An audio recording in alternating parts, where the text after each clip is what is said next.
part of the Pizza Club Network, where we host some of your favorite pizza personalities from all around the world. You're here with us tonight, like I said, for Pizza Roundtable, where we talk about some of the biggest pizza news of the week and give you a chance to weigh in on it. I'm your host, Will Dumas, and I'm joined tonight by my guest host, Jim Munford. Jim is both a cookbook author and a writing contributor for the media publication Inside Hook. Jim, what's going on? How are you doing, man? Hey, good evening, Will. How are you, bud? I'm doing great, my friend. How about you? Good. Time to talk about pizza, I think. Dude, let's do it. I'm really excited.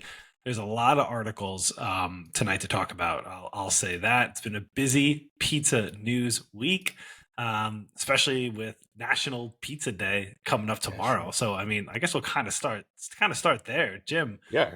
what do you think, man? National Pizza Day? Is this just another of the pizza days that have come up, or is this one more meaningful to you in any sort of way? I mean, the real National Pizza Day is the day after, right? It's a Super Bowl. So just combine them, right? Or move the Super Bowl to Saturday, which is probably another podcast. But I don't hate it, right? A lot of pizza is going to be consumed this weekend. So it's hard to hate on any day that celebrates pizza. But listen, it's Super Bowl weekend, right? Right? I'm with you there. I feel like there's like the trifecta of days coming up, and I wouldn't have considered like Valentine's Day a pizza day, but there's a lot of pizza associated with it. I'll tell you that, especially with some of the items to talk about today. So maybe it's like the trifecta of pizza days all in a row, apparently. Apparently, yeah. Well, I'll save my Valentine's Day comments for the articles, but yeah, turns out who would have thought mid-February was the time to eat pizza. I agree. So let's share a couple first. This one out of USA Today. I thought this article did a good job of kind of like recapping, I'd say, a number of the specials that are kind of out there. So first one coming up, this one is the Domino's Perfect Combo Deal. $19.89 is an ongoing deal ending after Super Bowl Sunday. You get 2 medium, 1 toppings, an order of 16 Parmesan bread bites, 8 cinnamon bread twists, and a 2-liter of Coke. Now, 1989. Obviously, I think we all know what this could refer to. It is Ms. Taylor Swift herself. Obviously, what do you think about this play by Domino's on the pricing for that? Brilliant, right? Listen, you might love or hate Taylor Swift, but she's got a lot of hype around her, right? With Super Bowl, it's brilliant. Just absolute. Whoever was doing it knew what they were doing, and for what it's worth, that's a pretty good price for all that. If your local Domino's isn't slammed this week for all the trifecta, it's a good price. So it's brilliant marketing, right? I'm with you on that one. I think we'll hear more about Taylor later on in the show today. That's for sure. The next special that they would capture, this one was a little unique. I don't know, it just seems a little gimmicky to me, but this is Papa John's Vegas style pizza. So the pizza chain is a special promotion for members of the Papa Rewards loyalty program to win a Vegas style pizza. That's style with a $sign. One that is quote unquote stuffed with cash. So you essentially go to the website, right? Sign up for the loyalty program, and you could win a pizza stuffed with $58,000 delivered via Venmo. So I'm not exactly sure how this comes stuffed, but I don't know about this one, man. This felt a little gimmicky to me, but what do you think? It's a gimmicky, right? First off, I think Kesha owns the $S thing, so let's give her all rights. It's a gimmick, right? And I don't know. I think if you're going to do it, deliver me the cash in a pizza box, give me the reveal, right? Don't Venmo me, right? You're not paying for babysitting or drinks, right? If you're going to do it, commit to the bit. Papa John, from me, if you're going to do it, commit to the bit. All right, that's fair, man. Listen, there's a couple other specials, obviously, that are out there. I think some off-brand pizza, I would say. And I'm thinking about Chevy's Fresh Mex, who's doing a Mexican pizza special that day. So why not get in on it, right? Chuck E. Cheese is giving you like a bonus play. There's they're all value pack kind of things for the most part, right? Or kind of combinations like that. Surprisingly, the The one I would say that I thought was a bit left out was Little Caesars, which I thought, right, it's an NFL sponsor. I thought Yeah. there would have been a big promo, but specifically here, US Today does note that there's no special, but the chain is having a slice and stick Super Bowl deal where you could win, some kind of side for participating. Just would have thought I would have thought Little Caesars would be hitting it hard, being Hit hard, Super hard to the Bowl paint. sponsor. Yeah, man. I Yeah, don't know about that one. odd. Where you I guys mean, at? and maybe just Little Caesars isn't a destination for Super Bowl, but yeah, you'd think do something, right? Give me rebundle something, Crazy Bread, somehow fit Yeah, Taylor Swift into anything. there or something, right? Give me a little effort, Little Caesars. Just a little.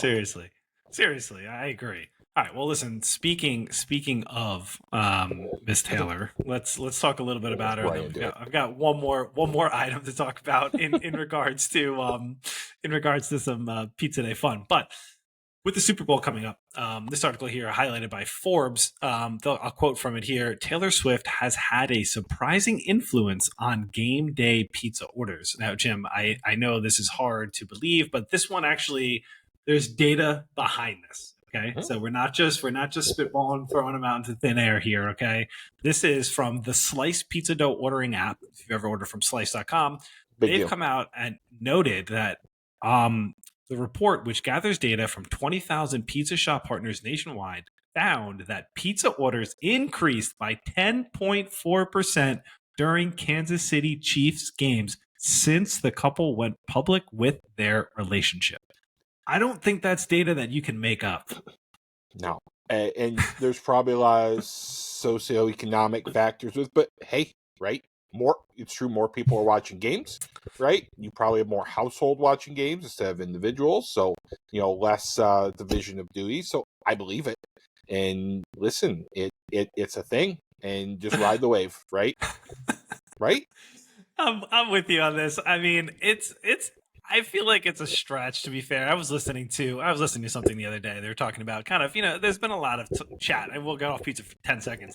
A lot of chat about an uptick in NFL viewership that kind of ties in, but I think that might have been a bit of a trend for a while coming back. I don't know if we can attribute it all to Taylor and the Pizza Report, but Slice also did note that they did see a significant, like you kind of noted here, economic uptick, right, for the areas where the Eras tour was in general. So maybe just parlay it into pizza for it. I'm not sure, man. I don't know. No, I don't know. And just interesting. I think they'll study this phenomenon for years, right? Whatever aspect you're coming from, we come, just one small slice of the pie, but it very very interesting. And hey, Super Bowl, it's pizza month, pizza everything. So I roll with it, right? It's interesting, Why right? not? It's fun to talk about, and there's at least slices have some data. 10%, not nothing.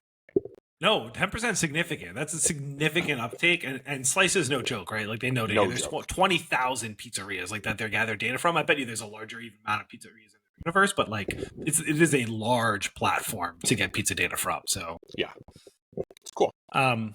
Yeah, absolutely. All right, let's talk unique pizzas for a minute here. This one also quickly covered by Forbes. So let me share it. This was they highlighted 25 unique pizza styles to make if you are making pizzas at home on National Pizza Day, which is tomorrow. So throw a couple out there and get some of your opinions on them, and I'll highlight them because I know last week we were talking about one of these like new pescatarian Italian markets in New York City, Yeah. right? And we were talking about, hey, like how much more pizza is meat centric than like fish, right, or anything on the seafood in general. So the first one kind of up that Forbes highlighted as a unique one to make is the shrimp fra diavolo pizza. So Jim, have you dabbled in the shrimpy side of pizza, and what do you think about this one? I tried something like this once in the grill years ago. It did not work for me. But I understand. Listen, I understand the flavors, and we kind of talked about the heart of California style. A lot of these Yeah. are right. It's not the style; it's the heart, and taking other dishes and reappropriating them. And this is a perfect example. So, hey, I try it. Right. I don't know if the green olives play for me, but the rest I think is the flavors work. So I'd give it a shot, right? I mean, what do you think? do you think? Yeah, Yeah, I can shrimp get pizza. down for it. I feel like for me, it's like one of those, and not even that shrimp's pricey, but it's like one of those like premium priced items a lot of times on stuff, and I'm just like, I don't know if I need that. I feel like if I'm gonna go out and get shrimp, I probably wanted something different, or I'm gonna just buy a pound of shrimp myself, make it at home, and just be like completely shrimp centric. Then a couple pieces on there. I don't know. That's my take on that one. I'm happy to give it a whirl, but it wouldn't be my go to. Yeah, agreed. Especially since right, shrimp's a delicate flavor, so you have to Yeah, be very purposeful. And if you have like a good char in the dough or something, I feel like it could be lost, and it wouldn't be the star. Which again, if you're gonna pay whatever you're gonna pay for quality shrimp, I just rather go to town and have some pizza on the side, which still pretty absolutely. good. Yeah. Absolutely, I'm with you there. All right, what do you think? I think this one could go your direction. This is a Southwest style pizza. When I saw this one, I thought I could see Jim dabbling and at least giving this one a whirl. What do you think, bro? I have a couple recipes for taco or Southwest pizzas. They're fun. I know the Quad Series area is kind of famous for doing Yeah, something like this. So, I mean, I love it, right? The flavors really are there. You use a different cheese blend. And yeah, Southwest pizza is just fun. Just no other way to put it, just fun. all right, I'm with you there. What else they have was interesting. There was a Nashville hot pepperoni pizza. I feel like that Nashville hot style of is kind of getting adapted into everything. Do you get down with the spice like that, even if it's not just for pizza? Like, do you appreciate that Nashville style flavoring with the, Oh, for everyone reference, right? It's hot oil with the spices in it. It's kind of you gotta dunk whatever you're gonna coat in it. It's a thing. it's a thing. Yeah, there's a fine line. I've been to Hattie B's in Nashville. I've been to all of them. There's a fine line between blow your face off and a ton of flavor. I feel like Yep. pizza can hold on to spice with all the other flavors that can mellow and play. So listen, hot honey, hot spices, play on pizza. I'm here for all of it. That said, I don't normally love chicken on pizza because it can get tough and it's kind of hard to pull off. Right, Okay. you either have to pre-cook it and then it's hard, or so chicken's a little tough. But I'm here for the spice. Right, I mean, I'm the first guy. I'll grab the pepper shaker and just coat the thing completely. I'm with you. I'm with you there. Okay, I can get down for that, dude. This one I feel like is catching a lot of attention, at least as of lately. Maybe not particularly in the style of pie that's going to be presented in this picture, but where I'm seeing, and I know I've purposely been purchasing a lot of mortadella lately and burrata or uh, anything of this mix, man, or pistachios is the other one I was kind of thinking of that's Huge. going to kind of go together. And I feel like we've been seeing a lot of this. I don't know what this sesame seed crust thing is going on here, if that's going to be the perfect vessel for it. But what do you think about that combination in general there, Jim? I love the combination. I had we were in Naples maybe 8 years ago. I had pie almost exactly like this, but the crust was a true Neapolitan, right? It was fluffier. I feel like this would shatter, right? This is more of a charcuterie pie. Yeah, But I mean, right, the flavors play. They're classic. And again, I would almost call this kind of like a California, right? Take a classic flavor from somewhere else and put it on a pizza. absolutely. Speaking of California, I think Mm. I'll give an ode to one of my favorite California pies, which happened to just get covered here. This is the smoked salmon pizza from Spago by Wolfgang, a classic. I would say, have you ever tried this combination or been out there and ordered it? Or tell you the truth, you can also order it. Not to promote anyone. There's those like meal, like celebrity meal order kind of sites, or like you can order food from anywhere, or those kind of platforms, and this one's definitely on there because I ordered it. What do you think? What do you think about this combo?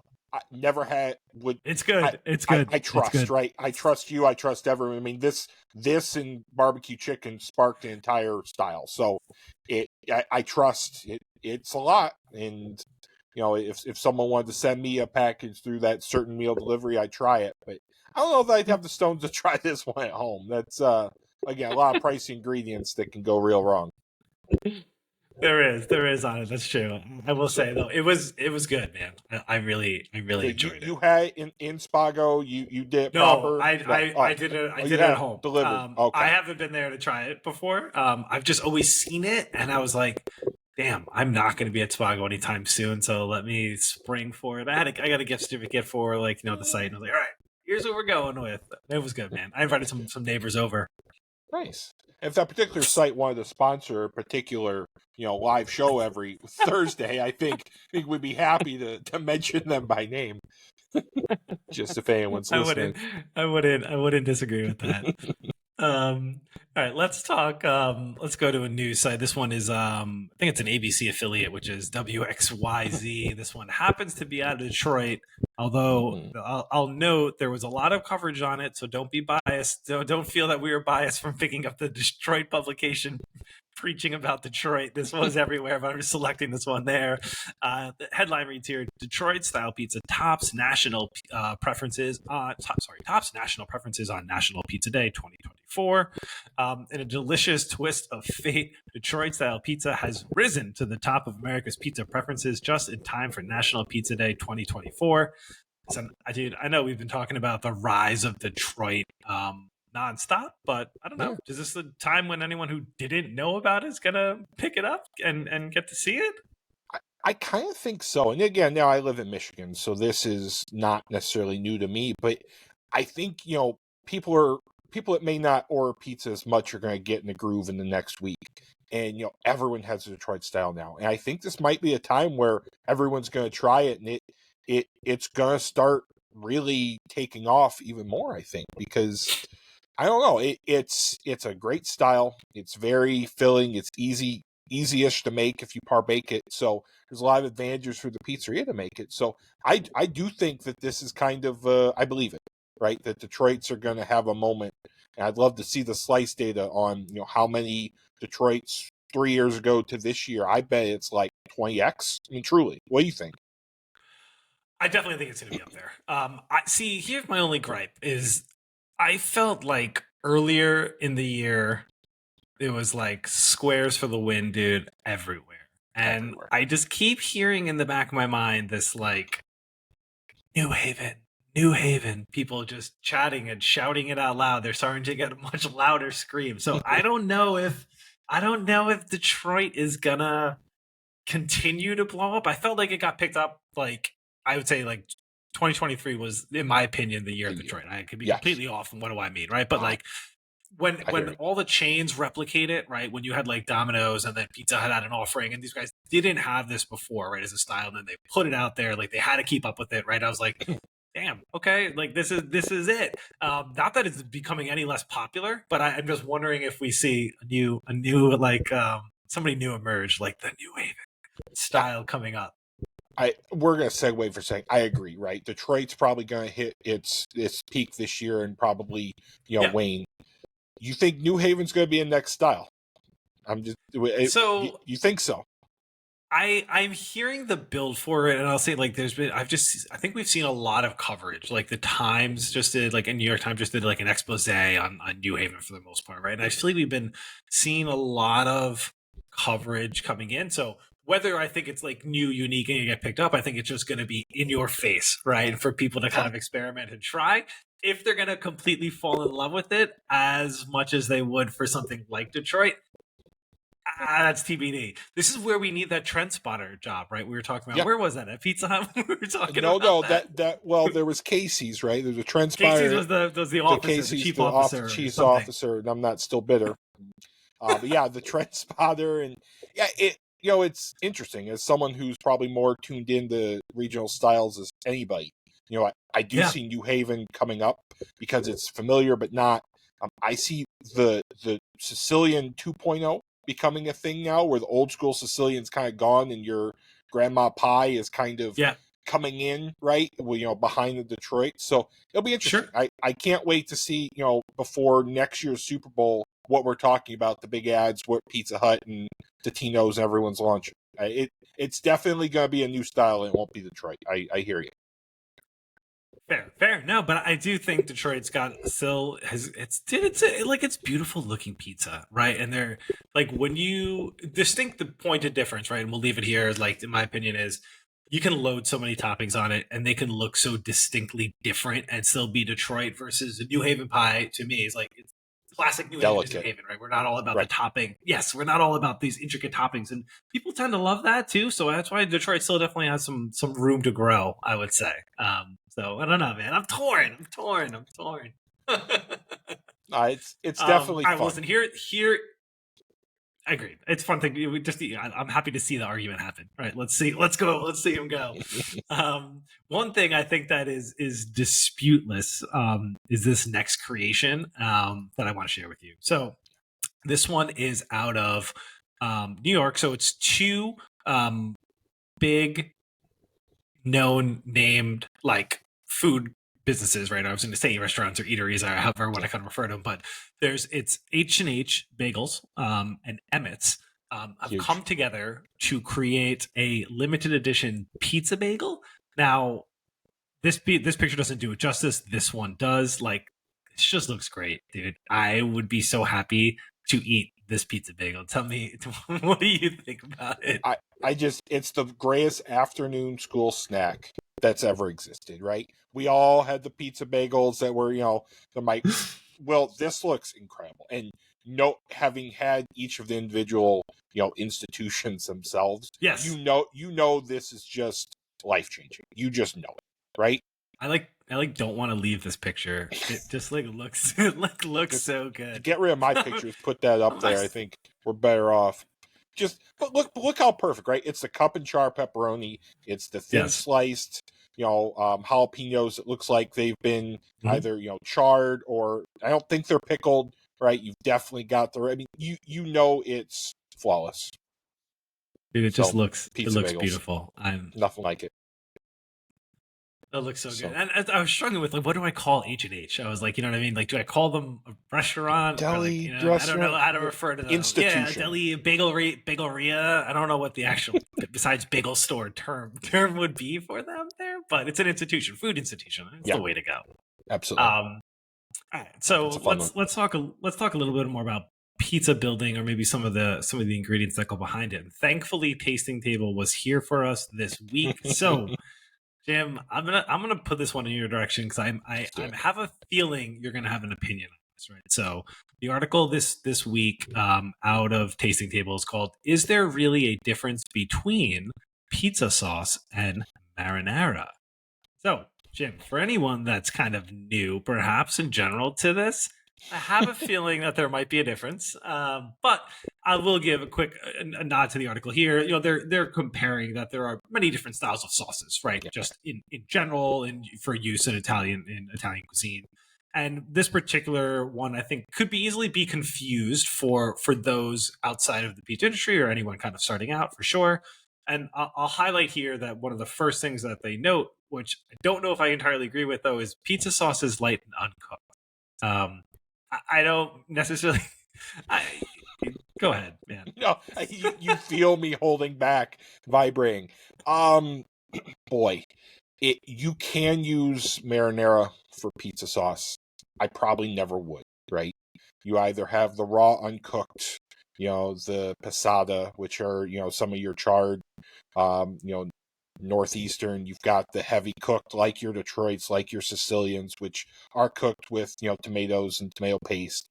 Marinara is, I classically think of, that's a pasta sauce, and that is heavy oil, right? It's generally long simmered. It's probably finished with some pasta water, but it's loose, right? You would almost never have something like that on pizza. I don't know of any style that has a marinara sauce on it. Could you use it? Yeah. I mean, you're 85% of the way there, but they are not. When you've talked to a purist, they're not really interchangeable outside of a homemade pizza bagel. Yep, I'm with you there. Right. So in the article, they're on their credit, they're on the fence a little bit and they go back and forth. But yeah. I did vibrate when they said pizza sauce was not cooked, because that is not always true in many styles. I wonder if that was just trying to put it in. To put it in like layman's terms, right, or something, or make it easy to follow. But I mean, if it's not not quite true, it's hard to put as a fact, right? Sometimes that's a little tough to place the fact name on something that perhaps might not be a fact. So that's why I put this one in your direction. Yeah, I did. Again, it's funny. You could just feel me vibrating from 1,000 miles away. That I had some thoughts on this one. All right. Well, listen. Let's keep figuring pizza out. And so Let's do this it. one, let's quote here from the Daily Meal. And I think this is a question that comes up a lot. And so I was intrigued to see someone covering it. This article is titled here, like I said, from the Daily Mail, "The Subtle Difference That Separates Flatbread from Pizza." And so we get a lot of, I think, especially a week or two ago when we were talking about kind of styles of pizza from all around the world, right? And we saw a ton of flatbreads associated with that, I would say, right? From different regions or countries that are quote unquote pizza, but maybe they were fall in the flatbread range. And kind of the idea I think they're kind of highlighting is that the flatbread essentially is just unleavened for the most part. For the most And part. while a pizza it would have, I know they say yeast, but I think they essentially are implying the rise, right, or some kind of leavening agent in general, right, where we could maybe I'm associating commercial yeast, right, when we're saying yeast, but Yeah. we could have sourdough, right, or something else, some kind of agent to create levitation in our dough. But what do you think, man? Where do you fall on the fence with this? Yeah, I think, many restaurants have blurred the lines, but, to me, a flatbread is just that. It's like a naan. It's something that if it has yeast, it's not a long rise. It's something just to give it, maybe something like a little baking soda to make it a little bit lighter. But a flatbread is just that. It's made to be a bread, where a pizza is a very purposeful, it's risen, has a little bit different gluten structure, and the ingredients are different, right? A flatbread's going to have more fat most of the time. I have other things like dairy or yogurt. So I think the article does a nice job, even though they're used interchangeably sometimes. Yeah, They're, again, like we talked about the other article, last week. It's just a different culture's pizza, different culture's appropriation. That said, you can do a lot of fun things with flatbreads, and naans and garlic, and kind of, grill a absolutely. naan and put some, other things. So they can play well with each other, certainly. Dude, I love naan bread. Like, absolutely love it. I dig it. Pita, I'm always down. They're very similar. They're not the same. Not They the are same. similar, but I do love a good Yeah. flatbread. Oh yeah. And there is something about it, right? The chew, and just as an appetizer, right? It's a little fattier. It's, goes great with a cocktail. Like, they are. There's a reason they're so darn popular, is because they are. You Absolutely. can pack a lot of flavor into a little square that may not be as cheese heavy or as heavy as a slice of pizza. Very fair. Um, all right. So since we're blurring the lines of Let's do pizza it. now, might as well keep it blurred, right? Because sometimes items like this fall off the pizza scale for me.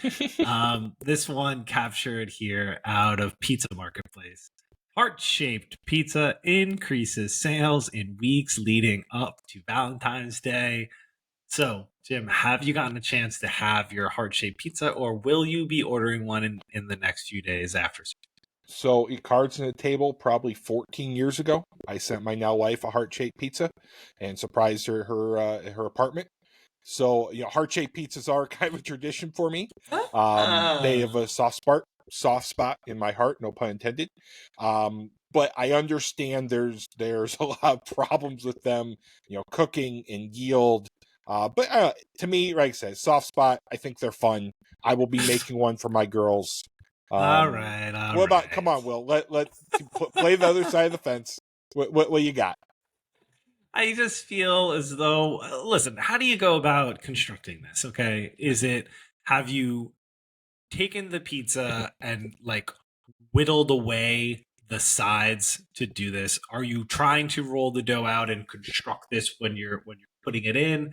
Just feels to me like so gimmicky and cliche. Maybe I'm a love hater, dude. I don't know. Could be it, I guess. And you're not wrong, right? They are hard to make. And like to me, if I'm gonna do thin, where I'm actually gonna roll out in a square or a rectangle, cut it in Mhm. half diagonally, and then turn it to make it, and then kind of seam it. And so there's actually a Okay. really easy way to do it if you're talking thin. But if you're talking just a normal risen pie, it's very difficult, and they don't cook evenly. You're going to get doughy at the crust and kind of burnt at the point. So listen, I understand they're problematic. I completely hear it, and your yield, you're going to lose about 30%, right? Math. So I understand all the things, but again, tradition in my family, so we're That's gonna do it, okay. and I you'll like just the be a love hater. technique. Yeah. I like the technique though. So square, fold it, trim, and then unfold it. Like you're making a design for something that you're hanging, right? Or I, not origami. I'm looking but for the word that you're crafting that something now, that's exactly where I right? got the idea of my daughter's at the time daycare where they make the paper hearts. That's absolutely where I got the idea. All right, all right, all right. Inspiration can come anywhere. Maybe I'll get down with it then. Fine. Well, listen. Speaking of love and breaking, Let's or being go. a love hater, this Perfect. Valentine's Day, you will not be in need of finding a way to either find love or get away from love. So the first offering up here today, this one is from the Daily Hive. This is out of a restaurant called Pizza in Canada. Yeah. And we talked about them sometimes before. So Pizza is offering third wheels free pizza this Valentine's Day. So if you come in with a couple and you are the third wheel, you get a free medium pizza for participating. It's lovely. Just what a Canadian thing to do, right? Have a free pizza, probably some Tim Hortons. Watch the hockey. It's nice. Just I like it. It's a gimmick, right? But it's fun. Not hurting I anybody. agree. Probably. I It might agree. be. I don't know. It might be Yeah, I insulting agree. somebody, Listen, but if everyone, as long as the third wheel is known before they show up there, I think that that's it's okay. If it goes the right. other direction, it could be more interesting. But Oh, um, well, speaking that direction, actually, Jim, let's go there. So this one covered by this one by PMQ. So right on. headline here: breaking up is not so hard to do with V-Day pies from Pizza Hut. The number two pizza brand is billing its hot honey goodbye pies as spicy news delivered sweetly. So Pizza Hut announced a Valentine's Day offering goodbye pies, limited time hot honey pizza meant to help people break up with their significant other. So apparently, if you are in one of the regions here, which I think are New York City, Chicago, and Miami, you can essentially send this pie to someone with a breakup note included with it. Will, there's some pretty terrible ways to be broken up with. I don't know what in one hand, you're doing it via note, someone else doing it. On the other hand, you get dinner, but that dinner is super spicy that you may or may Yep. not be able to eat. So there's a lot of layers to this that I'm confused why Pizza Hut's opening themselves up to such liability or such scrutiny. So let's say you're 17-year-old Will. You're breaking up with Yep. some poor girl. Are you sending her a hot honey pizza? I am not, but maybe I wasn't. I'll say that. Maybe this is the thing to do now. Who knows with the kids nowadays, man? I can't tell you what, but I will highlight. I didn't even mention. Listen, when you do get this breakup note sent along to you, there's a link with a gift card for your future ex to redeem a free hot honey pizza on top of it. So this is kind of like a twofer I pizza deal then for I them. think Will, you should break up with me. Here and then and then maybe. So I don't know how we could how you justify it. You know what I mean? If maybe it's just until time runs out or just that day. I don't know. It seems like a way to get a free pie, right? Though. Yeah, absolutely. I've faked the breakup for less. All I'm not right. proud to Well, say, but you've heard it. You've heard it here first. We are yeah. breaking up. So Jim, you send me the pizza. Oh, Okay. okay. That's how it's gonna work. It's not you. It's me. It's not you. No, It's it's me. not you. So. It's me. Okay. Mhm. All right, so let's keep going. This one's exciting actually. So we haven't covered this before. The site is Racket MN, I believe out of Minnesota. So uh, I'm gonna say this thing is interesting, and I don't know a different way to put it. So there's a growing fleet of Twin City pizza buses. Yes, pizza buses, not a pizza truck. This is a pizza bus. Brick Oven Bus created the real quote unquote magic school bus. This thing looks pretty pretty badass. Let's get to a picture of seeing the inside of it. It's pretty well built out, and Yeah. apparently there's a fleet of 5 of these traveling around. I love it, right? I mean, how fun. They look legit. I don't know how they're getting the permit to have that live fire in the back. Again, I'm not, certifying body, but that seems a little dangerous. But no, I I think think it's they have fun. that emergency. They have that emergency hatch up there. That's Oh probably yeah, it, that's Jim. right. You know what I mean? Yeah. The hatchet no one can grab. Yeah, it's fun, right? What a brick oven. It's a evolution of the food truck. It's probably not hurting anybody, and I don't want a cold, Minnesota evening. I think it's fun. Fun. Yeah. I think it looks pretty Yeah. cool. Like for the bus, like and the oven is no joke. Here, let's get there's a That's close a up of it. yeah. If you get a good picture, like that is a legit brick fired oven they're hauling in the back of this thing. This Yeah. isn't some sort of microwave. No. Agreed. And check this out. So I don't know why it's taking so long to load this image, but the fire is legit. That is here. Look at this thing, man. That is no joke. That's it. No, and I can kind of see it, right? You pull up to a event, you pull it out of like a brewery or something. Like this could be the move. I think this might catch on. I like it, man. I think it's cool. Happy to I'm gonna try to follow them along on social media and find out a little bit more about them. Good But it looks idea. just cool, man. I dig it. It looks cool. Um, Yeah. all right, more to come. More to come Yeah. around this one. Absolutely. Yeah. um, Watch it. all right, so let's go back to another generalization here as we talked a little bit about flatbreads versus pizza, as we talked about marinara versus pizza sauce. Let's continue to figure out, Jim.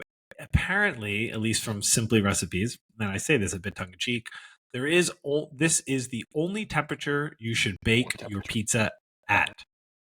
So, no variation. You just need one temperature. I'm being a little funny with that. Yeah. Obviously, the article here does note in general that you're not going to be able to bake at 900 degrees at home for the most part, and so they actually did talk to and the author of this one was Sarah Haas out of Simply Recipes. She did talk with I think he's part of the team for Baking Steel, Andres Lagston, who noted that like maybe at home the ideal temperature could fall somewhere between 475 and 550 if possible. Sarah kind of highlights that. Listen, I think the golden standard for the most part is 500 degrees if you're able to get up to that point. Do you think it's a good general rule of thumb for many of the styles people may be trying to do at home? Yeah, so I think I mentioned I'm working on a pizza cookbook. I don't have a single pizza that's at 500. And I'll tell you Really? why. Okay. I do because ovens cycle and they cycle a lot. And I actually did some pretty extensive tests, and when the higher you get, the more it's going to cycle and you're going to drop. And there's a certain point where the oven doesn't like running at 500. For some reason, a lot of commercial ovens, they run hot anyway. So even if you set at 500, you're probably closer to 550 just because they're not calibrated to run there, right? 98% of what you cook is at 350. That's where they're calibrated. Fair. So you don't have a high set of calibration. So you're going to overshoot 500 a lot. And there's a big difference. So to me, I'm 450, 475 because you're going to overshoot that anyways for the calibration a lot of times. Yeah, I try it in 4 different ovens, electric, gas. I actually put some science behind this. 500's not 500. 500's, you're going to swing between probably 450 and 550. That's a big difference. That's a big swing, yeah. At 550, certain things start to happen a little bit different if you're not ready. So that's why, I back it off a little bit. An area where you calibrated a little bit more. 450, the swing was probably only about 50 degrees total, which is still a lot more than you think. But yeah, I don't have a single thing at 500. I always had bad results and did the math, and turns out this is why. Science. All right. Nice, man. I appreciate the tip there. It's a good point. And Sarah does note in the article here in general, one of the best things she highlighted is get a thermometer for your oven. Hang it in there. Don't rely on the digital gauge, because to the point that it is cycling, just as you're kind of noting. So get a thermometer and get a baking stone or steel. The recommendations there to kind of help you kind of get. But interesting, Jim. Nothing at 500, man. Okay, wow. Not a single one. And a lot of ovens also have a cap, right? Just for safety reasons. So they won't get over 500. So you'll actually probably only cycle at 450 anyways, even if you set it at 500. So kind of, it's almost like a false reading, or it's peace of mind, but you're actually not going to get that anyhow. The more you know. Okay. All right. Hey, the more you know. Look at that, man. All right. All right, we got a couple more to get through, so I'm gonna go through these a little fast, just because there's so much pizza news this week, man. A lot of It's content. just crazy. So this one coming up here from the New York Post, personal trainer at Domino's. I ate Domino's pizza every day for a month and still shed 13 pounds, and here's how. This one, I mean, this is the classic New York Post story, just picking it up because it said pizza, but in general, kind of the trainer here saying, hey, calories in, calories out, doesn't matter what they are, as long as you're essentially running a deficit, it is what it is. So, Jim, I guess I'm just telling you, man, feel free to continue to eat pizza. You can still drop 13 pounds whenever you want to, dude. Don't worry about it. Yeah, I wasn't good, and I've actually printed this out. It's on my fridge now, and my exercise bike, so I'm good to go. I love it. All right, let's talk New York City for a couple minutes. Two notable items that I wanted to highlight here this week. Both of them, one closer to home here. Let's see if I can share this real quick. Hold on, share my screen. Yes, okay. This one is a pizza out of Jackson Heights. It's a Mexican pizzeria debuts in Jackson Heights. I just want you to take a look at this pizza because I think it just like looks delicious. This is like the drum roll. Where is it? Where is it? This just looks good to me. It looks so cool. Like very unique, very, very unique, very cool, right? Not your classic pizza in any sort of way, but just like distinctively like hybrid taco / pizza kind of, but not like the cliche taco pizza. Like this just like looks cool to me. Like I would love to have a slice and give it a whirl. I demolish that. And, they've got the swirls, so they know, right? The swirl's a thing. And listen, that looks really good. It's packed veggies, right? It's a hybrid. It's a big tostada. It's a pizza. It's a flatbread. I'm with you. It's very well styled. And you know it's going to be very bright and fresh. So here for it. Absolutely. That's exactly what I'm thinking about it. And then that spot, guys, in general is El Mercadito Mexicano is the name of that one coming up. All right. Next up, one of the pizzerias particularly that I like myself. So this one's out of Eater. I think we've talked about them a little bit. I also just think they don't get as much credit as they do. We were talking about a week or two ago, actually. This was the one about the owner who was like putting out all the trash cans around and cleaning up all the trash associated with the pizzeria. But the pizzeria in general is called Fini, Fini. So they actually had a back room that someone particularly here may have stumbled into before, not myself, but maybe someone else from the Pizza Club that was like, what are you doing with this space and whatnot? But apparently for Eater, there's a hidden red sauce restaurant in the back of this slice shop. So this is their Williamsburg location, where there's essentially like an 18-seat restaurant in the back of the shop that they're going to be doing just Sunday dinners essentially out of, where there's going to be a 4:30 and a 7:30 seating for it. And dude, like I just like I love this pizza. I can't tell you anything about it. It's just delicious. So I can only imagine kind of what they're going to put together operating as a real restaurant back there. But I'll say the menu lists classics like zuppa de mussels, veal parmesan, Caesar salad, and a black bass or tartufo, and Italian ices for desserts. So sounds like you hit some of the classics. I mean, how perfect, right? To do the Sunday supper. They're hitting, like I say, they're hitting the classics. Get a slice to go. Here for it. And I've heard great things, so it's definitely on my list next time I'm in that area. It is a must stop to check out in New York. That is for sure.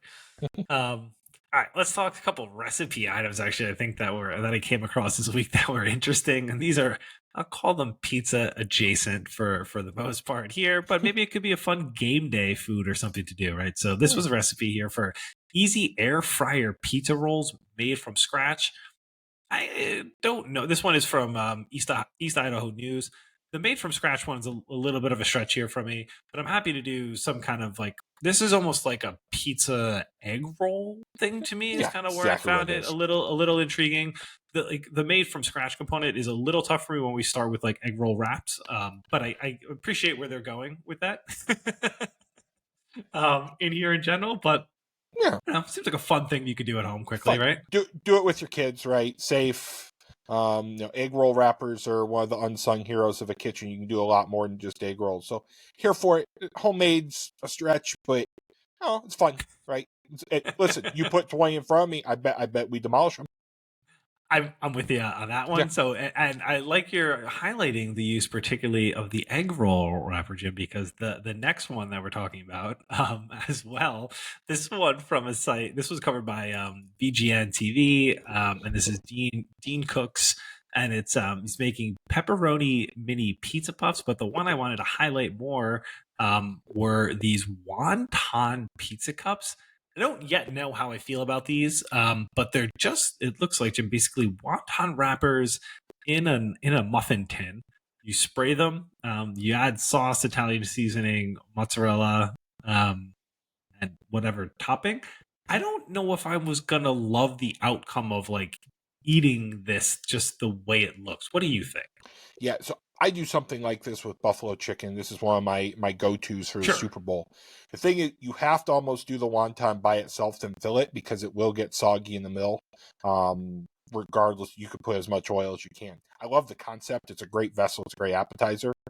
Sure. I think the process, at least for me, is you bake them, you have the shell, you fill the shell with warm stuff, you go. But it's fun, right? Again, it's crispy, it's handheld, good for kids, good for parties. So I'm not gonna hate on it. Not pizza, but pizza flavors, which is still fine. Do they get too crispy on like the edges? That would be like the gripe I would be thinking about for them. And that's why you got to kind of par bake them by themselves. So you make sure Okay. they don't get too crispy because you're right. You put the stuff in, you're going to be raw on the bottom and burnt on the top, in my experience. Okay. Okay. All right. That makes sense then. Okay. I Yeah, appreciate yeah, that. there you go. You got all the tips today, dude. Oh, this I'm full of them, Um, full of it. all right, we got last two. And this one out of PMQ. And this is a style like I'm not Love this. familiar with at all. So article reads, like I said, from PMQ, if you like room temperature pizza, then scacciata, is that I'm not sure if I'm saying it the right way. Nailed it. Scacciata is for you. Are you familiar with this style in any sort of way? I am familiar. I have talked to many pizzerias who make it. I might have a recipe myself for it. Awesome. I'll just describe it. It is, imagine a Sicilian dough but made like a challah bread. So it's egg. If you ever had good challah, right? It's very rich, very buttery. Mhm. Imagine if you took that, you made a tomato pie out of it, right? So you've got that cooked sauce. It's got a little bit more. It's got onions, peppers, sometimes ground meat or ground sausage, and it's served room temperature. So it's kind of a mashup of a Philly tomato pie, challah bread, a Sicilian, and oh, by the way, it's Cuban. It's so, Will, I would tell you, it's so good. I ate probably that whole tray in about a day. It is, again, 'cause it's so soft, right? You expect it to be crisp, and it's just Yep. very, very soft, very, very rich but light. I will tell you, one of the best things I've ever had. Truly, I have recreated it at home. I came pretty close. I know you'll be able to find the recipe next spring if you wanted to try it yourself. So awesome. Have you ever had anything like it? No, I'm gonna put an even Oh, bigger close up of it. It looks delicious. I'm gonna say like so over Christmas I was talking about like I made like one of those like cincone style pies. And very, yeah. I'm getting into this like spongy texture. And it's not really the word I want to use because I'm always thinking more like you're thinking pizza like I need something crisp and airy, but like there's some kind of draw to it, man. Like it's just good. And you just want like I'm getting into that texture. It's underappreciated, I would say, from trying it as a style. Yeah, and I want to tinker and do a dessert pizza with this because I think just the richness, I think that could be an absolute showstopper. But cool style. Love to see PMQ pick him up and give him some play because it's fun. It's a very fun, very approachable style. Okay. Hmm, I like it, man. It was Here for it. that was fun. All right, and last one, just to shout out to a friend of ours who we didn't get to talk about last week. Have to close with it. If you're looking for some more pizza kind of fun, I'll call it right. Check these guys out. They are doing the pizza pod party, and that is with Alfred. Ooh, what lost it. That is with Alfred and Arthur. Here we go. Sorry about that. And they're hosting a number of different like celebrity guests, and they're still talking about pizza. It is fun. It is a good time. Yeah, sorry it took us a week to get to this. Arthur let us know, but yeah, look great. I mean, obviously friends of the pod, some of the greatest pizza minds I've ever met. So it's a good pod. I listened to about 3, and that's one of them. So could be more recommended. Awesome. I agree. Always fun to hear. Always fun to hear different pizza perspectives, like in general, right? You got it. All right, Jim. Listen, on that note, man, let us know, dude. Where can people find you across social media? Type in Jim Cooks Food Good wherever you consume your content. You'll run into me one way or another. Awesome. I love it. All right. Listen, everyone else, thank you guys very much for listening to us tonight. And if you can please like and subscribe us, I Need Pizza Club on YouTube. Follow us. We're building pizza content out there. We're looking for it. Comment us. Give us your thoughts. We're always happy to hear you got pizza news. Let us know. We're happy to talk about it, right? We love everything pizza. Really do. Note. All right. Well, everyone, thanks guys for listening in, and check us back next week for another episode. Good night, everyone. Thank you.